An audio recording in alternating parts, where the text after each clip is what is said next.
It's a pleasure to be here, and thank you very much for the invitation.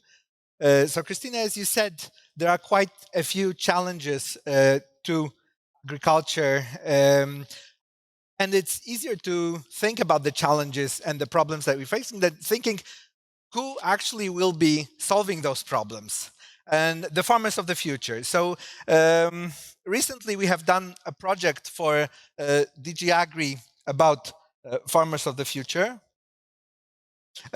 where we have actually thought about with farmers from across Europe, where we thought about what farmers of the future could be. And our role as the Joint Research Center of the European Commission is to actually help build evidence-informed policies. And particularly, we are working on the foresight aspects, so future-related thinking about the evidence. So we use the evidence from other parts of the research centers and from research centers across Europe, and we put it in the context not of the current problems, but of what the futures and the different futures could look like.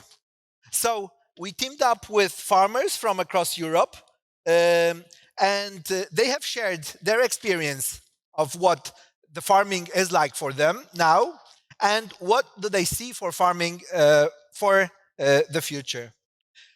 Our starting point was a set of mega trends that we all know. So many of them have been discussed here. And of course, geopolitics, the Russian war in Ukraine, climate change, technology are those that we have heard about. But there are more. So we should still be thinking about the changing nature of work, of how we work, in what kind of organizations we work. The changing governance structures and governance systems towards, as we heard before, more networked ones, but also with organizations coming up in all different ways of organizing, also with blockchain-based solutions and so on. And finally, also shifting health challenges. For example, the focus that we have now, of course, the pandemic has been one big focus, but also related to it, the issues of mental health, which is also coming up in farming a lot. These are things that we start thinking about and we need to think about when we look at the future. So with the farmers, we have actually thought about what would be the different kind of profiles, activities, business models for the future that take into account the transformations that agriculture has to undergo, but also the trends that we see it submitted to. They are not 12 types, so we don't think there will be individual ones. And when we actually talked about them with many farmers across Europe, they said, well, I see myself actually partly doing one of the profiles and partly another profile and another profile, bringing it coherently into their activity. So we've divided into four main groups. The first one, and the starting point, was more the kind of farming that we see today. So these were the starting points of our profiles. So we have adaptive farmers, which are changing now with times, which are building actually new activities and new models. And for the future, they have seen that rather than taking in quite a lot of different activities, they will need to streamline them to actually build themes around which they operate and build networks which are much more fluid than they are now. We've seen also a discussion of the corporate farming in the future, and there has been some mention of the agri-food chain issues, but we also see a possibility of much more vertical integration and actually farming becoming a business unit within larger food organizations. And here's an example of a future corporate farmer or a branch operations manager in a food enterprise. We also see, of course, the intensive farmers of now who become very much automation and precision agriculture driven. And as we have heard in the last session, also quite open to international markets and to the volatility and also quite open to the volatility of their technological system. And finally, we've also seen that with the transformation, there will be many farmers who will actually have difficulty adapting. They are all described in this patrimonial profile where they are still struggling with the adaptation with the transformation. So we see all those models, but we see more models coming up. And of course, technology being one of the driver, we see farming profiles emerging around controlled environment agriculture. All that is built on the greenhouses of the past, but greenhouses, but basically building, growing inside buildings, but also cell-based agriculture. So what we call synthetic food, sometimes with the use of biological products, but sometimes, as we see examples with, through different microbial processes. However, there are also different profiles emerging around the social and the cultural trends that we see. So looking at the social trends that we see into the future, so the changing nature of cities and changing urbanization, the issues or increasing importance of the issues of health and wellness, the community building aspects and the redefinition of our relationship to nature brings us to the models, for example, around social care. So these are farmers which are really more connected to the health system than the agricultural system, and for them the patient is the king. So it's about healing, it's about working with hospitals, but also with other care centers, bringing people to these agricultural environments.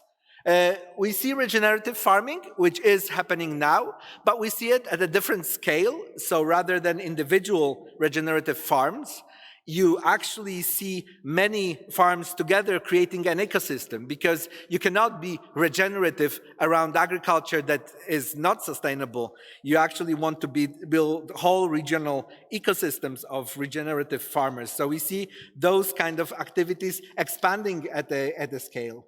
And finally, within the social trends of changing urbanization, we see urban farming emerging much more. So as vertical farming, controlled environment agriculture, but also on urban soil. So we see actually viable farms that are integrated in the cities, both relating mostly to restaurants and catering within the city, but also opening up to citizens.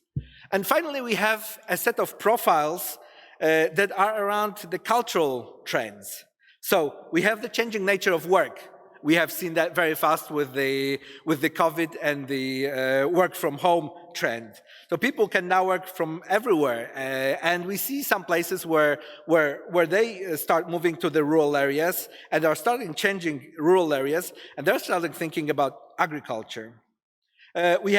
That's part of the back to land kind of trend, but we also have trends around informal food networks, and so we see an emerging categories of farmers which do not fit into the current monetary model, but the people we worked with actually imagined a lifestyle farmer, so people who actually have another job, but they commit part of their time to the physical work of agriculture, which they like, but it is integrated in a system where they only do one particular thing they like. They do not have to do all the things that farmers have to do into a kind of new cooperative systems based on these kind of ideas of quality of life, of self-actualization. We also see, and we think we will see much more of that emerging, of a kind of serious hobby farmers. So we still call them hobby a bit dismissively, but these would be people who are not interested in the financial aspects of the farming, but are really interested in producing and creating a quality product, whereas their income comes from other sources.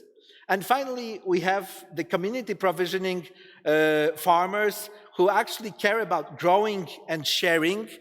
So again, they're not motivated by financial reasons for their production, but we all know the informal networks of food production, where from some family member in the rural areas, we get all kinds of food, and there's a food exchange for gifting, the whole culture around this. Well, this could actually be something that could be emerging at a completely different scale, also in cities where people could be sharing the food production and creating new business models and new situations of actually growing and sharing food. So with these profiles, we actually thought about clearly, one thing that emerges is that the trends that we see are actually driving us into more diversity, more thinking about all the different things and activities that could be happening around farming. And it doesn't come without challenges. So there are some questions that we have identified around this.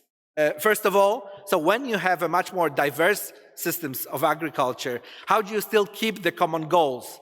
How do you strive towards the same kind of sustainable, both economically and environmentally, goals? Secondly, well, how do you manage this transformative change?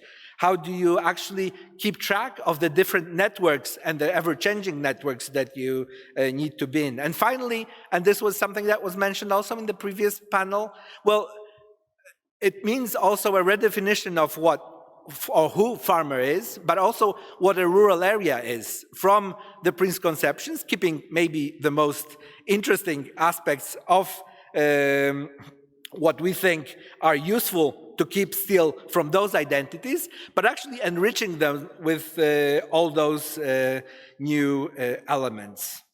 And I think the two things that come out of the projects in terms of the transition is, first, that it's not a smooth path. So transition is not something that you can model and it will just happen sort of year over year. It's something where you actually change a lot. There's a lot of experimentation. There's a lot of different models.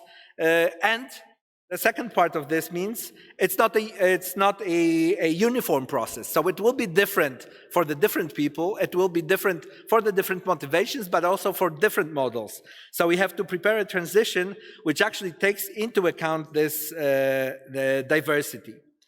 Now, what these profiles in our study do is, and we have been actually working in Portugal and in Flanders in Belgium with farming communities to actually think and imagine these different models that they could be going into. In the words of one of the farmers that we have been working with, well, he said, well, I wish this is something that I would have seen in my agricultural education. I wish I would have seen like different models of what I could be doing rather than a single one that I was supposed to follow. And this is a bit our hope, that this project and the report that I have a few copies, but you can also download it from the web. It actually brings people to think about the different ways that agriculture could be in the future and the different places that they could actually fit into this model. So with that, of course, the Joint Research Center works for the whole of the EU, the Commission, but also member states and farmers across Europe.